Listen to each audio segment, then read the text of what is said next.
palavra de Deus nos diz: o homem não conhece o seu tempo. Versículo 9 em diante, a palavra do Senhor fala: que proveito tem o trabalhador naquilo que se fadiga? Vi o trabalho que Deus impôs aos filhos dos homens, para com ele os afligir. Tudo fez Deus formoso no seu devido tempo.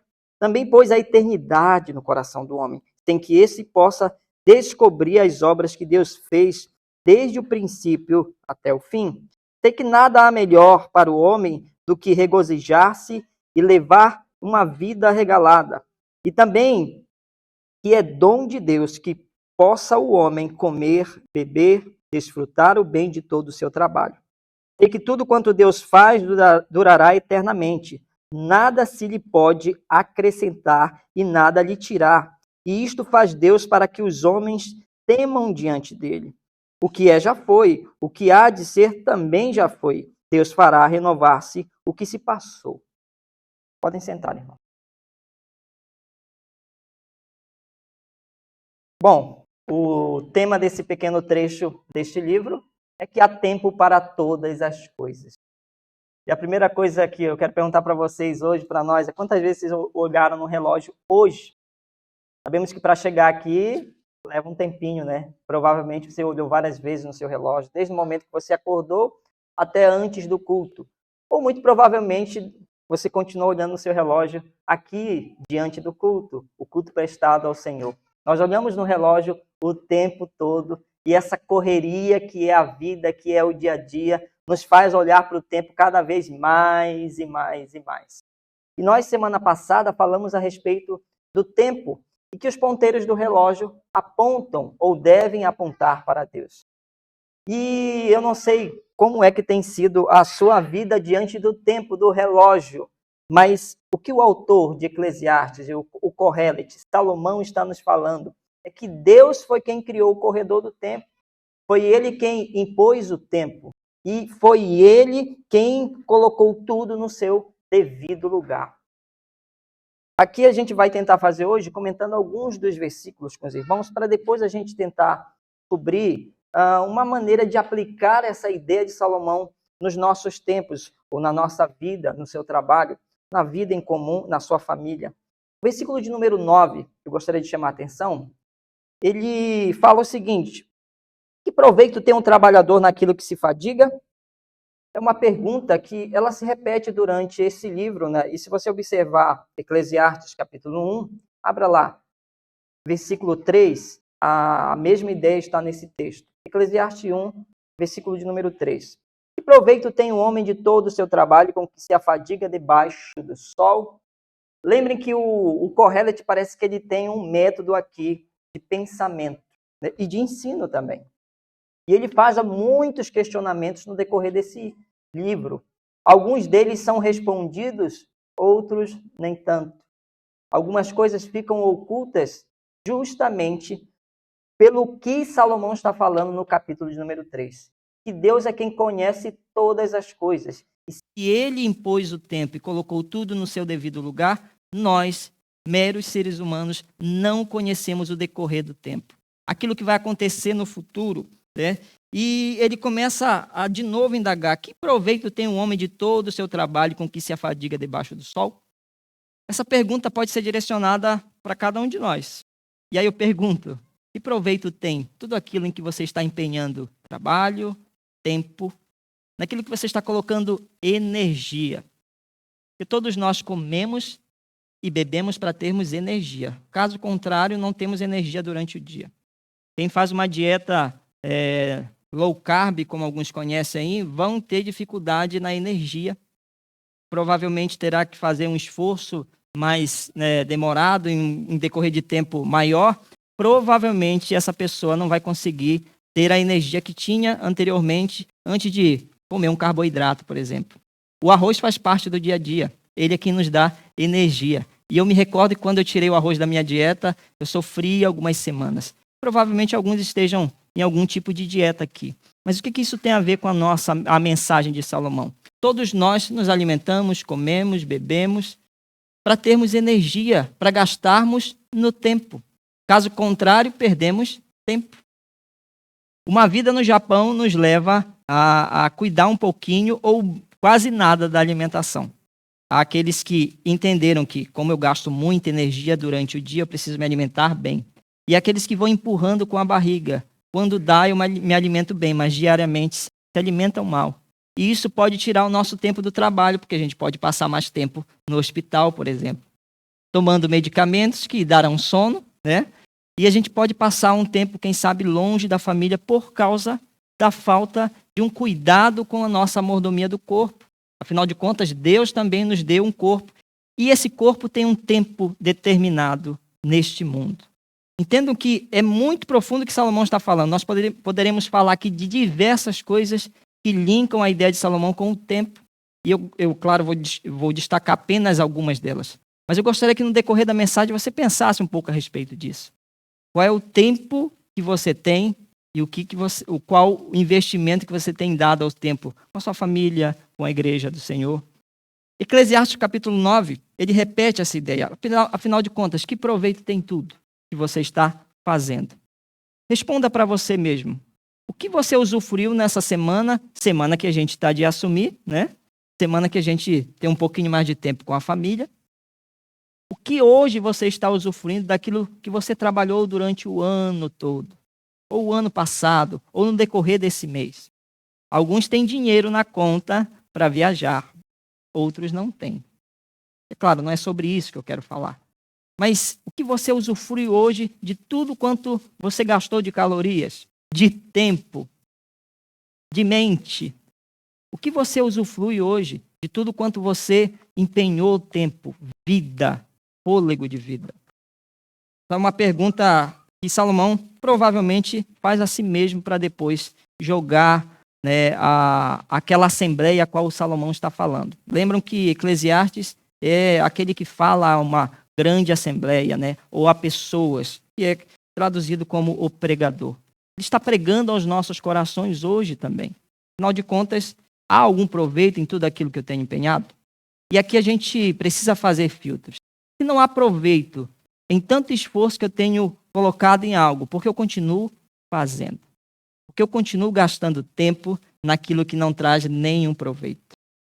Salomão é um pouquinho mais crítico, porque ele, na primeira parte do capítulo 1, ele já começa dizendo que vaidade de vaidade, tudo é vaidade. E ele diz que, inclusive, o que nós usufruímos com o fruto do nosso esforço, trabalho e tempo dedicado é também vaidade. E vamos lembrar da ideia original de vaidade, que é uma ideia daquilo que é passageiro, daquilo que não dura a eternidade, daquilo que logo passa, né? A ideia de vaidade aqui, nós já refutamos aquela falsa ideia de que vaidade é somente uma ideia de se olhar no espelho, se achar muito bonito ou se achar o cara, né? Vaidade a qual Salomão se apega aqui vai além disso, mas vai de uma vida que tudo passa, inclusive as coisas que nós compramos e que logo teremos que trocar. Semana passada, o meu forno, que só tem 2 anos de uso, foi embora, foi pro beleléu. E aí eu vou ter que provavelmente comprar outro, né? Porque tudo passa. As coisas que inclusive nós usufruímos hoje, amanhã podem não mais funcionar. Isso acontece como nós falamos no início, no nosso corpo. Hoje estamos bem, né? Estamos caminhando, mas quem sabe amanhã não vamos mais ter tempo para caminhar porque estaremos acamados. Nós não sabemos. Nós não sabemos do futuro. E essa segunda parte da mensagem diz realmente isso. O homem não sabe o tempo. Ele não conhece o futuro. E o homem não conhece o futuro, por que ele caminha tanto para essa ideia de querer conhecer o futuro? Parece que há uma necessidade dentro de nós de saber o que vai acontecer amanhã. E não é de hoje. Parece que alguns dizem, hoje as igrejas estão tomadas pelo misticismo. Mas não é de hoje que a igreja sofre com misticismo e a ideia de querer conhecer o futuro a qualquer custo. Irmãos, eu ouso dizer que em todas as culturas que nós estudamos na história, todas elas vão ter essa mesma ideia do homem querendo saber do futuro. E geralmente se usa um sacerdote, independente da cultura, seja ela antiga, atual. Os próprios povos indígenas no Brasil têm uma pessoa que adivinha, né? E muitas outras culturas têm alguém que é aquele que vai adivinhar o futuro. Quem não lembra das cartomantes que hoje fazem live no Facebook? Está moderno, né? Elas fazem live no Facebook para quem quiser saber da sua vida, do seu futuro. Não só as cartomantes ou quem lê mão, mas os próprios evangélicos ou aqueles que se dizem evangélicos estão aí à torta e à direita querendo falar sobre o tempo, na sua perspectiva, e dizendo que isso é uma espécie de revelação que Deus deu somente a ele. E no Brasil está tomado disso. E o que mais a gente vê é seguidores. E a gente pensa assim, por que essas pessoas estão seguindo um caminho tão tortuoso? Parece que saem da racionalidade ou até mesmo da espiritualidade. Um verdadeiro cristão, ele não quer saber do seu futuro a todo custo. Ele coloca o seu futuro, a sua confiança na mão daquele que sabe, que é Deus. Ele entende que o futuro pertence a Deus. A Bíblia sempre combateu essa ideia. Sempre combateu. Né? Inclusive, a Bíblia nos deixa claro que os adivinhadores não herdarão o reino dos céus. Mas o mundo está cheio deles. Porque a nossa necessidade de conhecer o futuro é muito grande. E o tempo é algo importante a nós refletirmos. Então, Salomão fala, de novo, no versículo 10 agora, ainda em Eclesiastes, capítulo de número 1, versículo 13, diz o seguinte: apliquei o coração a esquadrinhar e a informar-me com sabedoria de tudo quanto sucede debaixo do céu. Este enfadonho trabalho impôs Deus aos filhos dos homens para nele os afligir. É a mesma ideia que está no versículo de número 10 do capítulo 3 que nós lemos. Vi o trabalho que Deus impôs aos filhos dos homens para com ele os afligir. Que trabalho é esse? É o trabalho de buscar o conhecimento. É isso que Salomão está dizendo. Apliquei o coração a esquadrinhar e informar-me de tudo. Salomão era alguém muito bem informado porque ele procurava conhecimento, ele procurava sabedoria, ele procurava informação. E muito provavelmente nós todos os dias buscamos informação nas redes sociais, que hoje é bem mais fácil. Você conseguir uma notícia, já chega a notificação no seu celular, você já sabe se vai passar um taifu, quando ele vai passar, qual é a probabilidade dele passar na sua cidade, qual a velocidade provável em que ele vai passar, quais os danos que você provavelmente pode ter com a passagem desse tufão e tudo mais. Então, hoje a informação ela está aí para quem quiser. Salomão não. Salomão tinha que buscar muito. Apesar de ser privilegiado em alguns sentidos, de ser um rei, de ter um conhecimento muito mais do que pessoas que eram ignorantes na sua época, que não tinham acesso à educação. Salomão ainda assim necessitava buscar conhecimento. E ele buscou o conhecimento. Ele queria saber sobre o que acontecia debaixo do sol ou debaixo do céu. E ele diz que isso é um enfadonho trabalho que Deus impôs aos homens, o de buscar conhecimento. Nós não nascemos com todo o conhecimento do mundo. Deus, ele nos programou para nós conhecermos no decorrer dos tempos. E é no crescimento que a gente vai aprendendo, a cada dia aprendendo cada vez mais, mas nós não nascemos com já aquele HD pronto, preparado, cheio de informação. Nós vamos aprendendo com o tempo. E esse é um enfadonho trabalho que Deus nos deu. E para isso ser bem sucedido, nós precisamos administrar bem o nosso tempo. É buscar conhecimento que vai edificar, não conhecimento que vai nos fazer perder tempo. Os jovens que estão aqui, adolescentes, provavelmente buscam muito conhecimento, cada um com o seu anseio. Alguns buscam conhecimento nos jogos, porque gostam de jogos, e aí não há nenhum problema nisso. Mas cada um tem uma identidade já formada até aqui e tem buscado um tipo de conhecimento. Por exemplo, pastor Glauber, eu acho que a gente busca muito mais conhecimento a respeito da teologia, da Bíblia, é o que mais a gente lê. Eu, por exemplo, gosto um pouco de estudar sobre história, política, mas há outros aqui que têm outra ideia do que vai edificar a sua vida. E mesmo eu, na minha busca por esse tipo de conhecimento, tenho percebido que muitas das vezes que busco, eu perco tempo. Perco tempo porque muito do que eu gosto não me edifica. Perco tempo porque muito do que eu tenho buscado não traz nenhum resultado válido para a minha vida cristã, por exemplo. E é nisso que a gente tem que refletir. Versículo de número 11, eu destaquei aqui.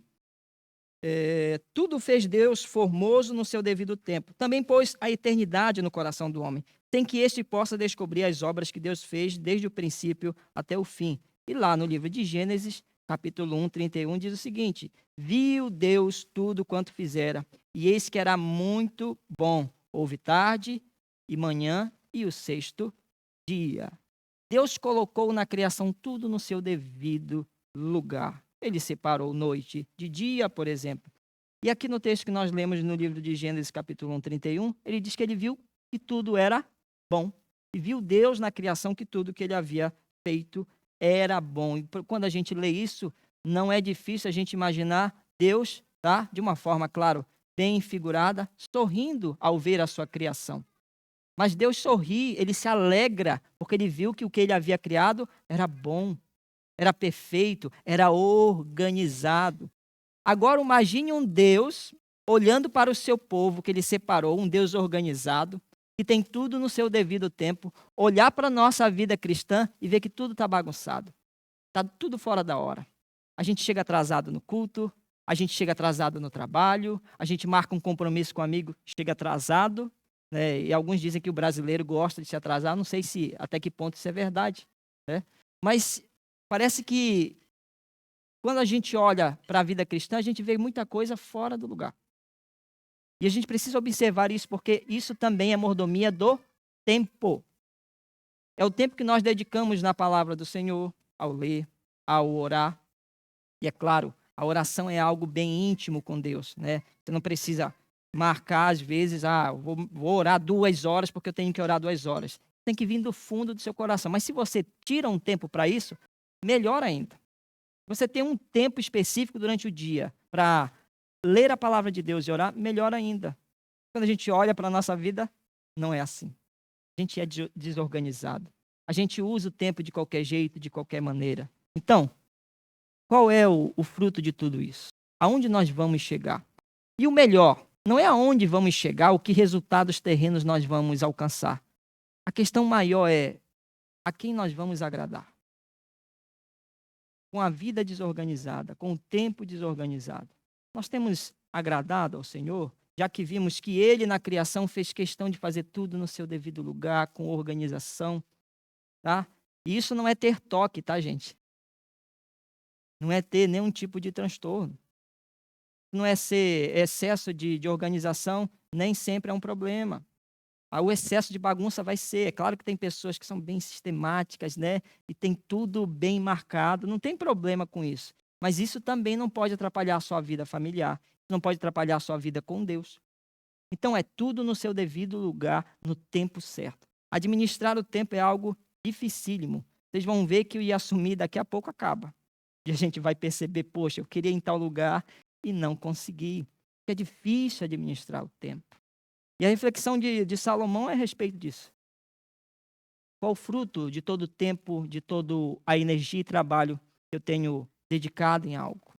Romanos 11:33 diz o seguinte: ó profundidade de riqueza, tanto da sabedoria como do conhecimento de Deus. Quão insondáveis são os seus juízos e quão inescrutáveis os seus caminhos. Esse texto corrobora com a ideia que Salomão está mostrando no versículo 11, tá? Que diz que quão insondáveis são os seus juízos. Quem é que pode sondar os juízos de Deus? Quem é que estava lá no momento da criação? Era eu e você? Quem pode ver todas as coisas? É somente Deus.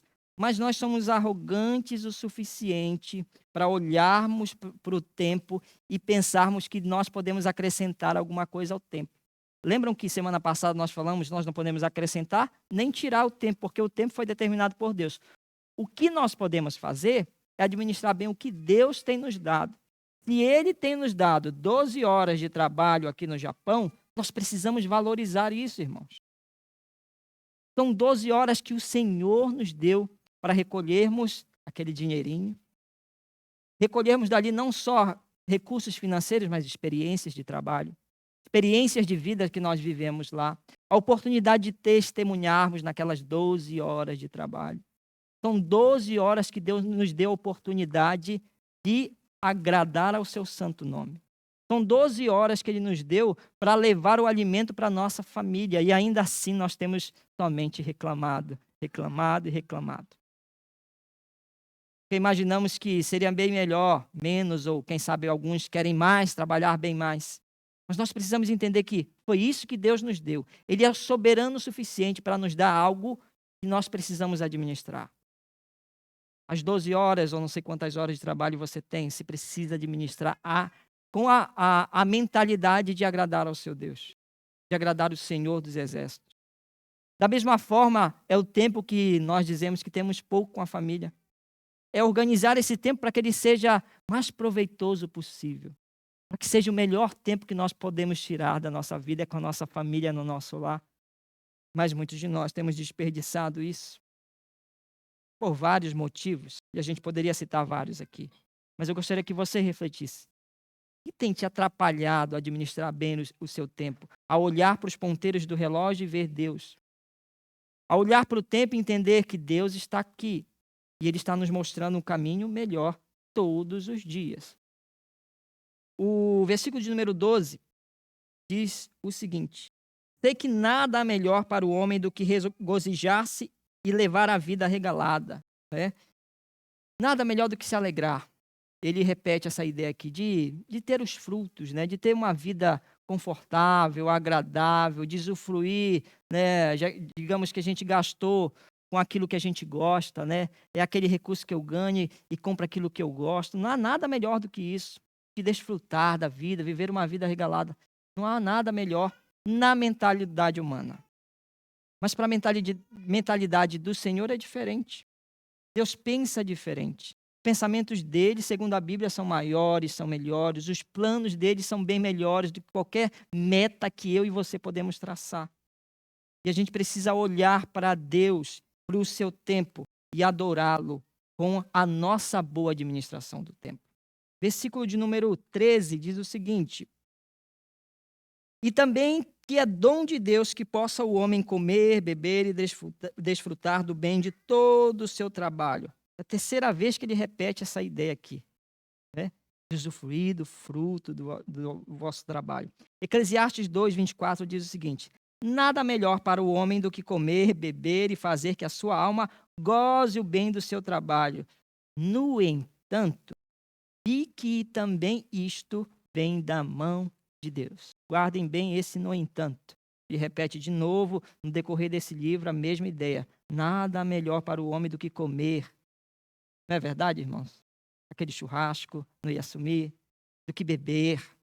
Para alguns, até de maneira que desagrada ao Senhor. Nada melhor para fazer do que a sua alma se alegre. Ele fala aqui do gozo, e essa ideia de alegria, de gozo é de alegria. Não há nada melhor do que se alegrar, seja numa festa com os parentes, num passeio com os amigos, ou até do fruto do seu trabalho. Mas não há nada melhor, segundo ele. E entendam que, mais uma vez, ele está falando sobre uma visão humana. Nada há melhor para o homem do que usufruir tudo isso. Só que o mesmo texto diz, ponto. No entanto, vi também que isto vem da mão de Deus. Notem que Salomão tem um pensamento, tem uma linha de raciocínio voltada para debaixo do sol o tempo todo. Mas de vez em quando ele vem aqui e mostra que há algo além de uma visão humana. E ele diz, no entanto, vi que também isto vem da mão de Deus. Se não fosse Deus, nada do que nós estamos fazendo nós poderíamos fazer, irmão. Não fosse a misericórdia de Deus sobre nós, segundo a Bíblia também, nós estaríamos consumidos pelo fogo. Só a misericórdia de Deus nos faz, nesse momento, cultuar ao Senhor e ouvir a sua mensagem, sem precisarmos pagar para isso. Eu sei que muitos têm pago para isso, mas têm pago por falta de conhecimento.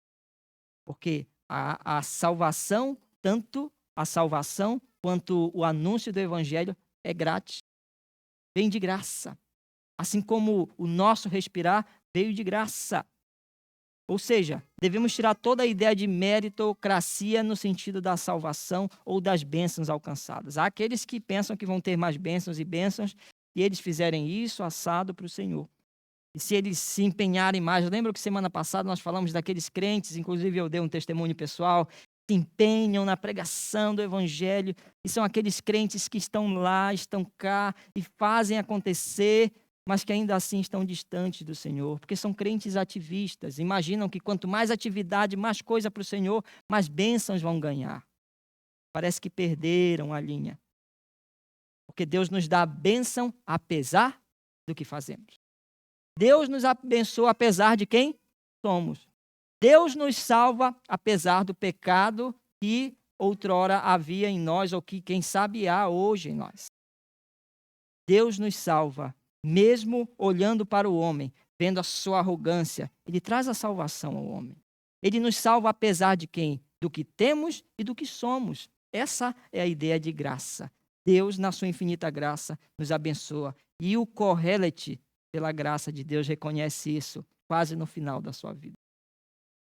Provavelmente, Kohelet era alguém arrogante em muitos momentos. Um rei tem tudo para ser arrogante. Alguém com poder nas mãos, irmãos, tem tudo para ser arrogante. Todas as coisas cooperam para ele ser arrogante. Todas as coisas. São pessoas que o colocam na sua mente que ele tem que ser melhor do que os outros. Na vida eclesiástica, a gente recebe às vezes essas mensagens, né? Ah, pastor, olha, estão servindo a mesa, vem para cá que tem uma mesa especial para você. Ah, tem uma carne aqui, mas ela é de segunda, né? Tem uma carne de primeira, então venha para cá. Porque você deve ser honrado duplamente. Quem nunca ouviu essa ideia, né? E o pastor é aquele que deve ser honrado pela igreja acima de qualquer irmão. E na Bíblia não é assim que nós vemos. O pastor bíblico era alguém comum, que estava no meio do povo. A ideia de comum é porque ele estava no meio, ele não estava separado. Estava no meio, era alguém comum. Mas que tinha uma tarefa muito mais pesada que outros, que era levar consigo o evangelho, a pregação do evangelho, o ensino à igreja. O pastor, então, não é a estrela da igreja. O pastor, na verdade, pode ser um espelho que reflete a luz do Senhor, como qualquer crente pode fazer. Mas que sobre ele está o peso de levar a mensagem íntegra ao povo de Deus. E ai, quando ele não faz isso. Deus pesa a mão sobre nós. Ai, pesa, irmãos. Porque ele nos deu uma tarefa e precisamos fazer da melhor forma possível, porque é para agradar a ele e para levar a palavra de salvação àqueles que necessitam e levar crescimento àqueles que já foram libertos, já foram salvos ou que reconhecem essa salvação. Então, nada há melhor para o homem do que usufruir sobre o seu próprio tempo, né? Mas o homem não tem um tempo pessoal, ele tem um tempo que Deus deu para ele. Precisamos olhar para isso e entender. Se temos alguma coisa e se nos resta algum tempo no relógio, é porque Deus, somente Deus nos deu. E para fechar, o versículo de número 15 diz o seguinte: o que já foi e o que há de ser também, o que é e o que há de ser também já foi. Deus fará renovar-se o que se passou. Ele repete de novo a ideia de que o mundo vive aquele ciclo, né, de que nada há novo debaixo do sol, tudo se repete. Quando a gente imagina fazer algo novo, a gente olha, poxa, alguém já fez no passado, e às vezes até melhor do que eu. A gente vive numa geração muito arrogante que acha porque está vivendo na era da tecnologia, tem muito mais conhecimento, é muito mais intelectual, é bem melhor do que as nações antigas que passaram pela Terra. Aí a gente olha as pirâmides e fica se perguntando como é que construíram aquilo. É você aí que tem toda a tecnologia no seu celular, vai construir uma torre de qual nós vemos durante a história. Vai ver uma pirâmide, vai lá construir para você ver. O povo do passado tinha tanto conhecimento quanto nós temos hoje, irmãos. Eram tanto inteligentes e intelectuais quanto somos hoje. Mas também eram tão arrogantes quanto somos hoje. Eram tão pecadores como somos hoje. Administravam, às vezes, bem o tempo ou mal o tempo como nós somos hoje. Aquele povo nascia e morria. Nós continuamos nascendo e morrendo aqui. Eu não entendo por que tanta arrogância das gerações. Eu me lembro que começou uma modinha nas igrejas de criar canções que diziam: ah, minha geração. É a geração que está abalando as estruturas do inferno. E aí aparecia cada canção, né? É a minha geração. Como se a nossa geração fosse grandes coisas. Nossa geração não é grande. Quem é grande é o Deus que pode agir nessa geração. Não há grandeza em qualquer geração que seja. Alguns olham para os homens da Bíblia. Ah, eu queria ser como Paulo. Ah, você não queria ser. Certeza você não queria ser. Você queria ter a exaltação que alguns fazem de Paulo ou dos apóstolos hoje, mas você não queria sofrer na pele o que aqueles homens sofreram. certamente quando você começasse a sentir o chicote, você sairia correndo. Quando você sentisse a primeira pedra na cabeça, como Estevão sofreu aquela morte cruel, você sairia correndo. E quem sabe, provavelmente você se esconderia. Há quem olhe para Pedro e diga, por que negou ao seu Senhor? Estava perto dele. Irmãos, ele era tão pecador quanto nós somos. Ele era tão amedrontado para não perder a sua vida como nós somos. É isso que não nos faz atirar diante de um carro. E todos nós pecamos. Todos nós, independente da geração. Na verdade, somos pó, somos poeira. E como o Kohelet diz, é vaidade de vaidade. Tudo é passageiro. Essa sua vidinha aqui é passageira. Mas há algo melhor do que a vida temporal. Existe uma vida atemporal. Existe uma vida eterna que nos foi prometida e que será dada em nome de Cristo Jesus. Sem dúvidas, Ele nos dará. E que aplicação a gente pode fazer, além das que durante a mensagem eu já fiz? Mas o tempo. O que fazer com o tempo que nos resta? Hoje, mais um dia do Yasumi está indo embora. Com certeza a gente já está olhando o relógio, o que eu vou fazer amanhã ou com o tempo que me resta? E eu quero terminar com essa pergunta com vocês e uma resposta bíblica para ela. O que fazer com o tempo que nos resta? Você consegue responder isso para você? O que fazer com o tempo que nos resta? E aí você deve estar pensando, mas eu não sei exatamente quanto tempo me resta. É verdade. Mas você está respirando aqui e você sabe que ainda tem um tempo. Resta um tempo. E o que eu devo fazer com isso? Existe uma ideia de Pedro, e eu gostaria que quem pudesse abrir a sua Bíblia, no livro de 1 Pedro, capítulo de número 4. Ali ele nos dá um direcionamento para o que fazer com o que nos resta de tempo, o que nos resta de vida aqui na Terra. 1 Pedro, capítulo de número 4, versículos de 1 a 11. 1 Pedro 4, de 1 a 11. O que fazer com o tempo que nos resta? Pedro diz o seguinte, ora, tendo Cristo sofrido na carne, sabe o que a gente deve fazer? Amai-vos também vós do mesmo pensamento. Pois aquele que sofreu na carne deixou o pecado. Versículo 2 diz, para que no tempo que nos resta na carne, já não vivais de acordo com as paixões dos homens, mas segundo a vontade de Deus. Porque basta o tempo decorrido para terdes executado a vontade dos gentios, tendo andado em dissoluções, concupiscências, borracheiras, ou vocês podem ler bebedices em outras traduções, orgias, bebedices também, e em detestáveis idolatrias. Por isso, difamando-vos, estranham que não concorrais com eles ao mesmo excesso de devassidão, os quais não hão de prestar contas àquele que é competente para julgar vivos e mortos, pois para este fim foi o evangelho pregado também a mortos, para que mesmo julgados na carne segundo os homens, vivam no espírito segundo Deus. Ora, o fim de todas as coisas está próximo. Sede, portanto, criteriosos e sóbrios, a bem das vossas orações. Acima de tudo, porém, tende amor intenso uns para com os outros, porque o amor cobre multidões de pecados. Sede mutuamente hospitaleiros, sede sem murmuração, servi uns aos outros, cada um conforme o dom que recebeu, com bons despenseiros da multiforme graça de Deus.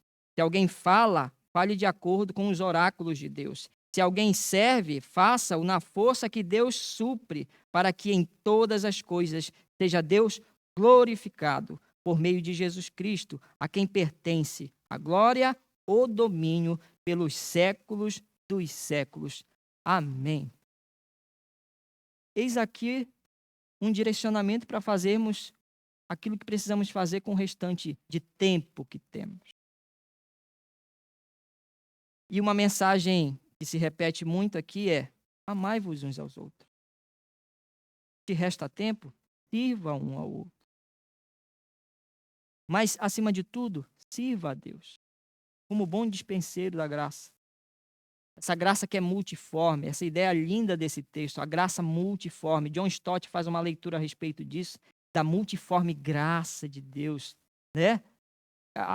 Ela se apresenta de várias formas, em tempos e tempos, em séculos e séculos, de maneiras distintas, mas a graça de Deus, ela se manifesta ao homem e ela é multiforme.